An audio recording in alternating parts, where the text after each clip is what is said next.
nine, eight, seven, six, five, four, three, two, one.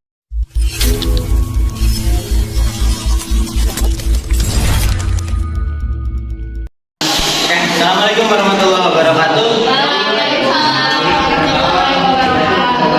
Terima kasih teman-teman yang masih stay di tempat ini. Kami kaget, entah karena baru pertama ataupun belum terbiasa ketika harus 2 kali presentasi dalam 1 hari. Izinkan kami nafas sebentar untuk merefresh otak kami, untuk menemukan kembali kosakata yang sudah kami rangkai di kepala. Siap. Siap. Oke. Mereka juga sudah siap. Jadi perkenalkan dulu kami dari kelompok 2.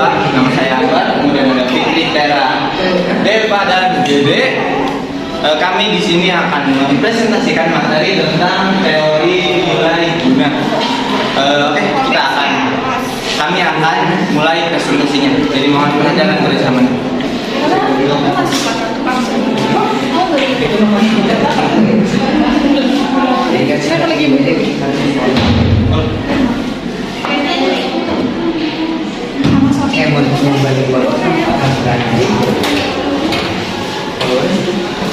Mau kemana?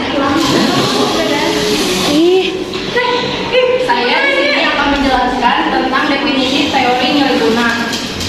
Teori nilai guna adalah kekuatan yang diperoleh seseorang dalam mengkonsumsi suatu barang tertentu. Semakin tinggi kekuatan yang diperoleh dalam mengkonsumsi suatu barang tertentu, maka semakin tinggi nilai guna barang tersebut.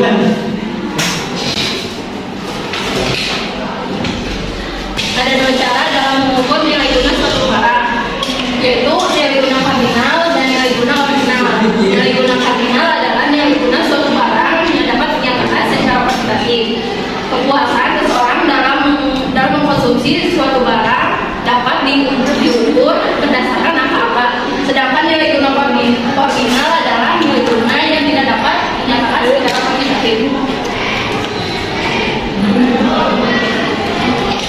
Nilai guna total adalah kepuasan yang diperoleh dalam mengkonsumsi suatu barang tertentu.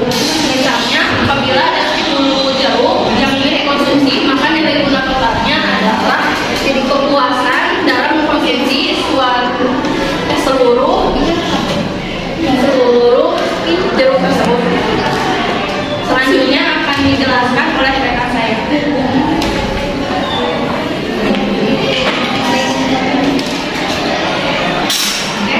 Nilai guna marginal atau marginal utility adalah nilai guna yang berdasarkan atas pertambahan jumlah barang yang dikonsumsi.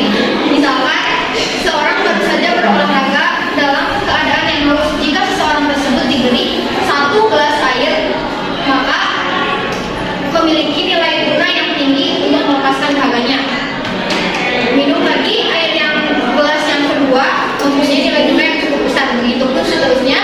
Jika minum air gelas yang ketiga dan keempat, maka kepuasannya tersebut menurun karena mencapai tingkat kepuasannya maksimum. Nah, sehingga kita tuh kayak bosan, begah perutnya karena minum 4 gelas tersebut.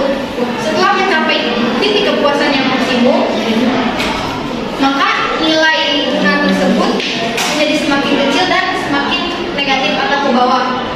Ini gambar grafiknya. Kalau nilai guna marginal itu ke bawah, kalau nilai guna total itu ke atas. Contohnya ada jumlah mangkok. Jumlah mangkok total utility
barang yaitu barang Y, X dan Y. Ketika kalian tandanya, berikut ini menunjukkan enam gabungan barang X dan Y yang memberikan kepuasan yang sama besarnya kepada seorang konsumen. Tanda ini menunjukkan pada gabungan A, konsumen mengkonsumsi barang X sebanyak 12 unit dan 2 unit barang Y mempunyai kepuasan yang sama besarnya dan mengkonsumsi barang X sebanyak 8 unit dan barang Y sebanyak 3 unit gabungan B. Demikian seterusnya pada gabungan C, D, dan E. Dengan demikian kita bisa dimasukkan ke kurva kalau sudah ketemu tandanya. Di sini A barang dari gabungan barang A dan Y kita masukkan X-nya 12 X dari barang B 8, barang dari C 5, gabungan D 3 dan gabungan E 2. Lalu kita masukkan barang Y dari gabungan A ada 2, gabungan B 3, gabungan C 5, gabungan D 8 dan gabungan E 12. Lalu kita buat ininya apa? Lagi bantunya dibuatkan semua.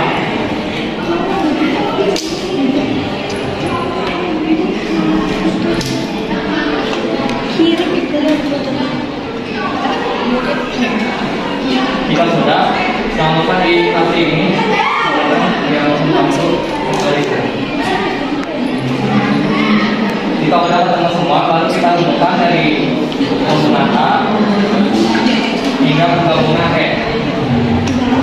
Ini disebut pergeseran kurva. Kurva itu pada.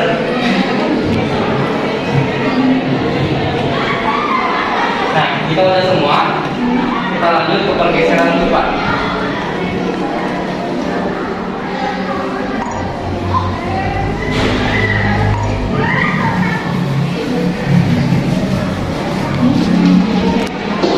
Pergeseran kurva ini dapat bergeser ke kiri atau ke kanan. Pergeseran kurva ke arah kiri dari IC 1 ke IC 0 berarti semakin rendah tingkat kepuasan dalam mengkonsumsi kedua jenis barang tersebut.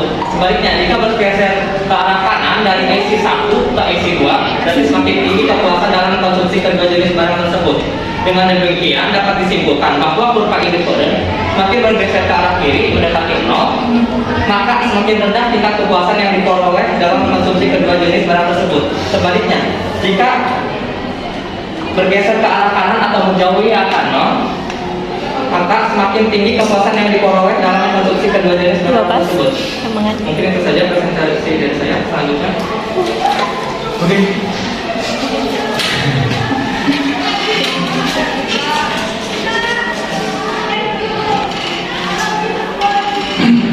Oke, kita analisis kurva independen. Jadi kesimpulannya kurva independen itu cara menilai perilaku konsumen dalam suatu bisnis dengan menggunakan kurva.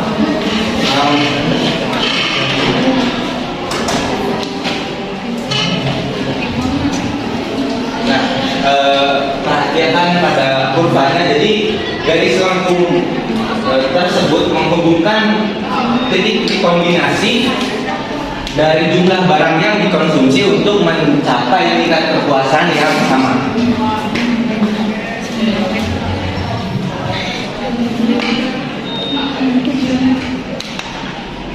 Kemudian garis anggaran adalah gabungan dari barang yang dapat dikonsumsi seorang konsumen dengan dana yang tersedia. Ini rumusnya I sama dengan PX dikalikan QX ditambah PY dikalikan QY. Kemudian dari persamaan tersebut dapat diketahui bahwa kombinasi jumlah kedua barang yang dikonsumsi yaitu QX sama dengan I per X dikurangi PY per X dikalikan QY, dan masih sama konsepnya, QY sama dengan I per PY dikurangi PX per PY dikalikan QX.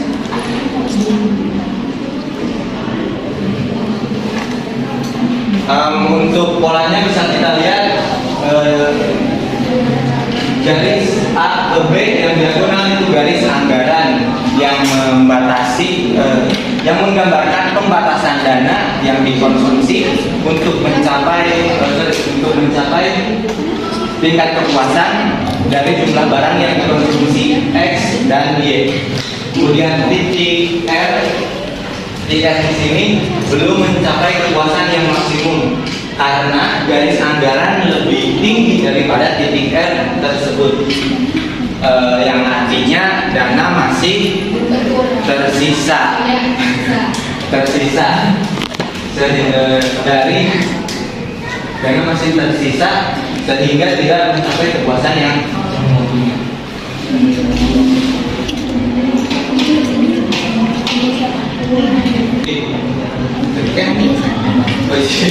kemudian titik S berada titik S garis anggarannya lebih rendah daripada titik S, yang artinya jumlah dana yang tersedia tidak cukup untuk membelanjai barang tersebut, kurang lebih seperti itu. Dan sama ini juga berarti konsumen tidak mencapai kepuasan yang maksimum. Untuk contoh penyelesaian soalnya akan dijelaskan Mas yang satu. Oke, di sini saya akan menjelaskan soal jika investasi dana yang tersedia 10 juta, harga barang Y 1 juta dan harga barang Y 2 juta, maka konsumen dapat mengkonsumsi 10 unit barang X dan tidak satu pun mengkonsumsi barang Y. Itu pada gabungan 1. Apabila pada gabungan 2, konsumen mengkonsumsi 8 unit barang X dan hanya dapat mengkonsumsi 1 unit barang Y. Begitupun seterusnya sampai pada gabungan F mengkonsumsi 5 unit barang Y dan tidak mengkonsumsi satupun unit barang X. Bila gabungan A, B, C, D, E, F dan F dihubungkan, maka diperoleh suatu garis yang disebut garis anggaran.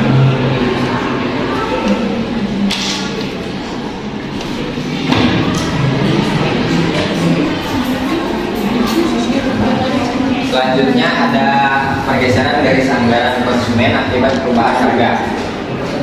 Pendapatan konsumen tidak berubah atau tetap jika pendapatan konsumen berubah tetap.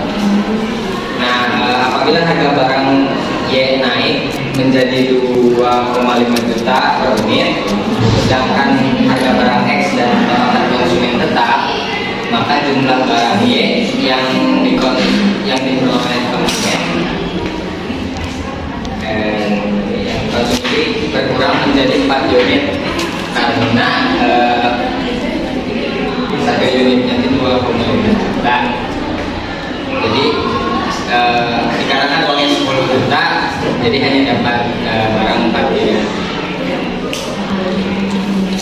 Sebaliknya, jika harga barangnya turun menjadi 1,2 juta, harga barang X dan pendapatan konsumen tidak berubah, maka jumlah barang Y yang dikonsumsi bertambah menjadi 8 unit dan tidak satupun barang X yang dikonsumsi. Gambar ini menunjukkan pergeseran garis anggaran konsumen ke arah kanan dan kiri akibat perubahan harga. Lihat, mungkin sekian.